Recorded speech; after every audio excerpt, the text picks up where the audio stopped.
एक नौजवान को बाप ने इंजीनियर बनाया, एक लौता बेटा, और कोई बेटी वगैरह नहीं, एक ही बेटा। बाप ने इंजीनियर बनाया और बेटा की सर्विस हो गई सऊदी अरब में।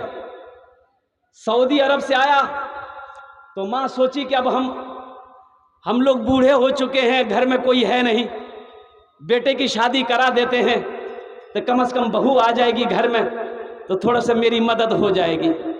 बेटे को शादी के लिए तैयार किया, बेटा तैयार हो गया, शादी हो गई। अब शादी जो हो गई, अब ये लड़का अब सऊदी जाने वाला है, लेकिन अकेले नहीं, दिल फेंक आशिक था। बीवी बोली सुना ते सऊदी जब आएगी, हाँ जी बोली, बोला तेज बात तो पीछू हम मुझो,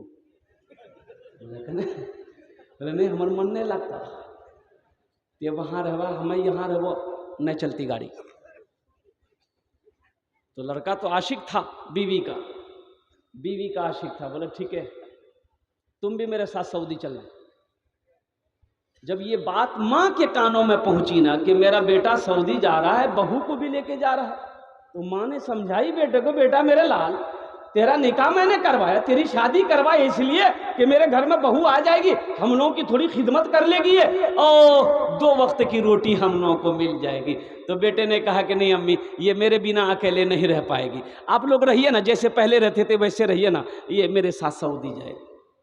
ना माँ का सुना ना बाप का सुना, बीवी को ले लिया, वीज़ा बनाए, सऊदी चला गया। 14 साल का अरसा गुजरा।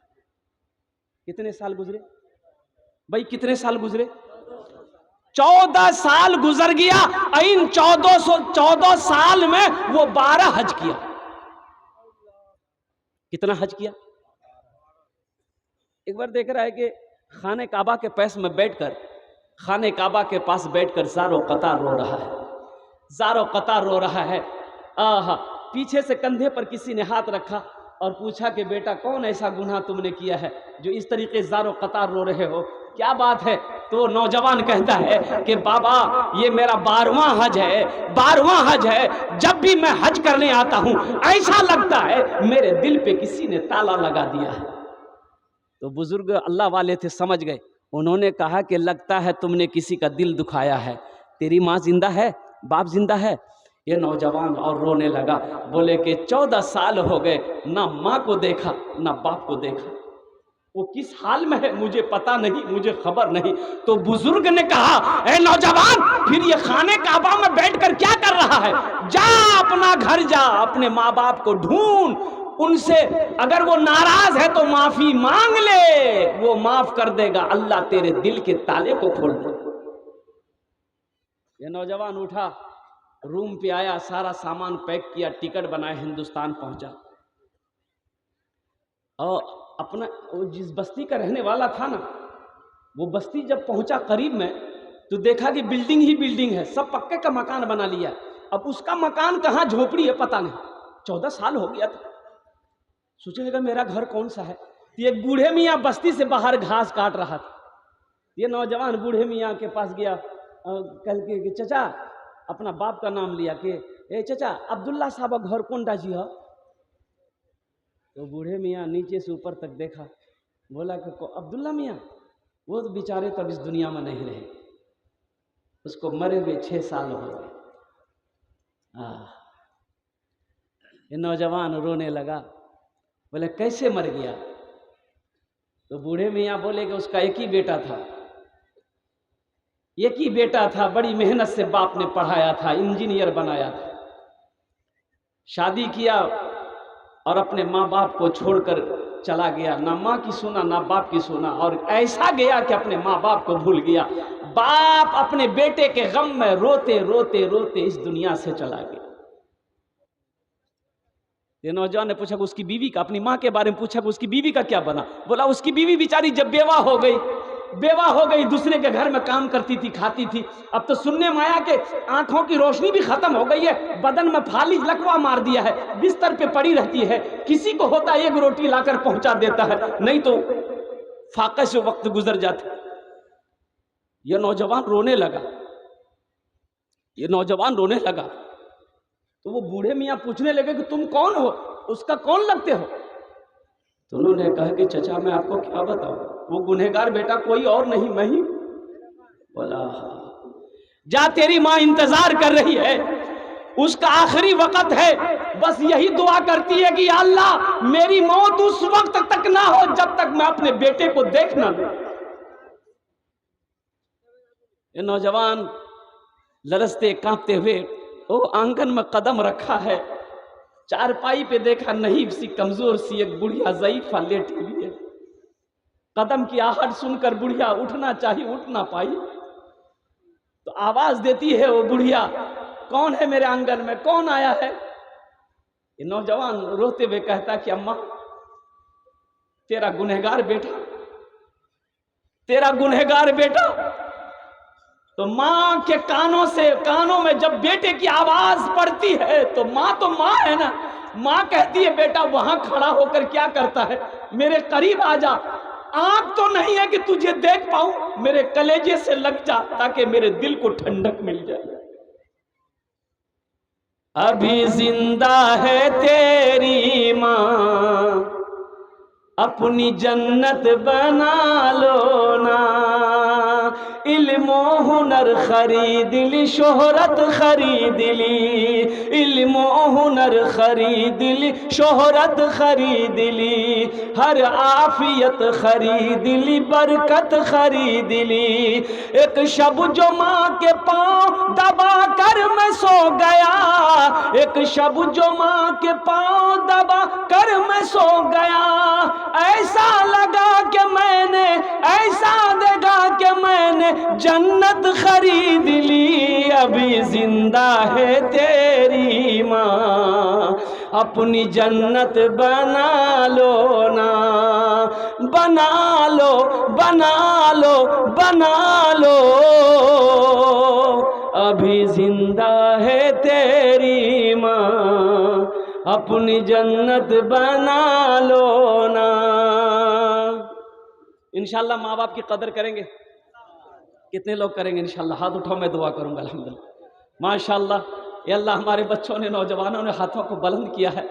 ये अल्लाह अगर हमारे बच्चों से, नौजवानों से अगर माँ बाप की बारगाह में बेअदबी गलती हो गई है, ये अल्लाह हमारे बच्चे सच्ची तौबा कर रहे हैं और इंशाल्लाह अपने माँ बाप से माफ़ी मांगेंगे।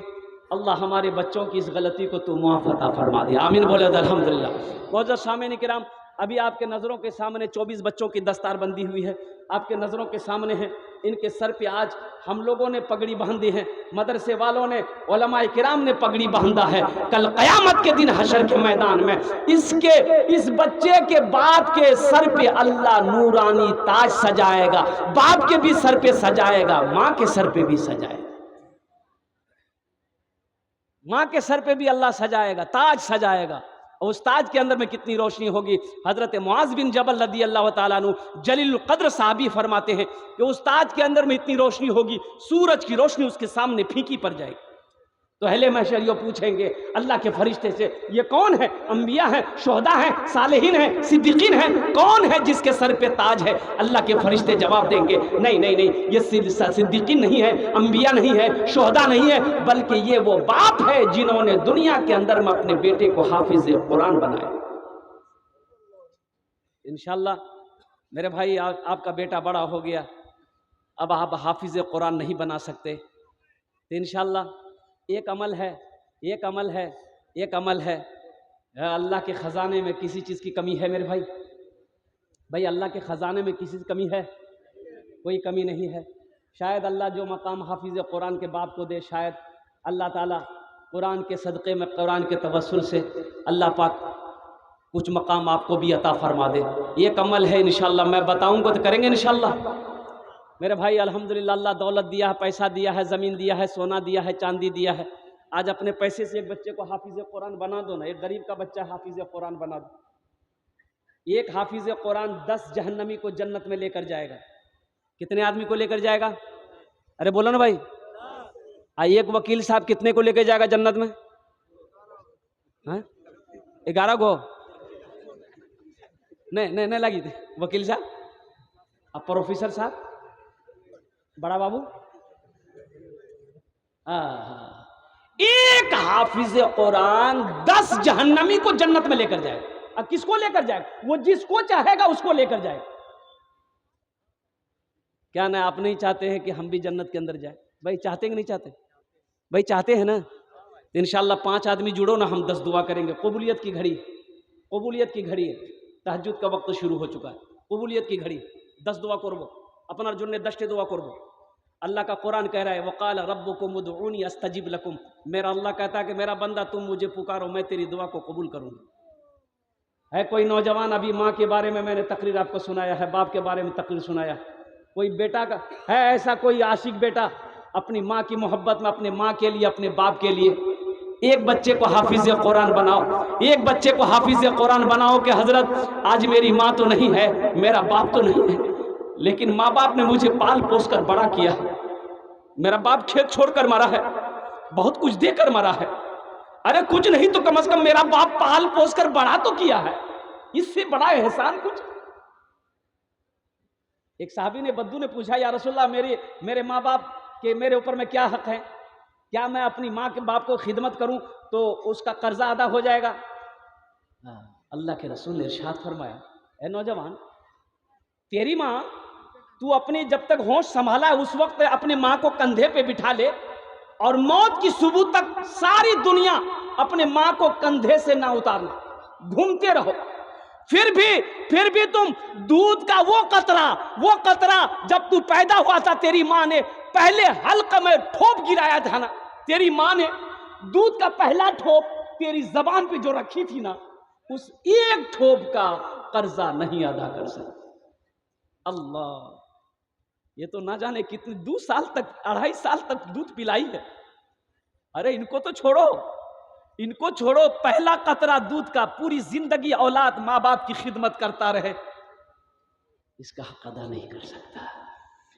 चाहे जितना जोर लगा दो माँ की खिदमत में लोगो, चाहे जितना जोर लगा दो माँ की खिदमत में लोगो, चाहे जितना जोर लगा दो माँ की खिदमत में लोगो, माँ की दूध का कर्ज चुकाना मुश्किल क्या नामुमकिन है, दुनिया से इस्लाम मिटाना मुश्किल क्या ना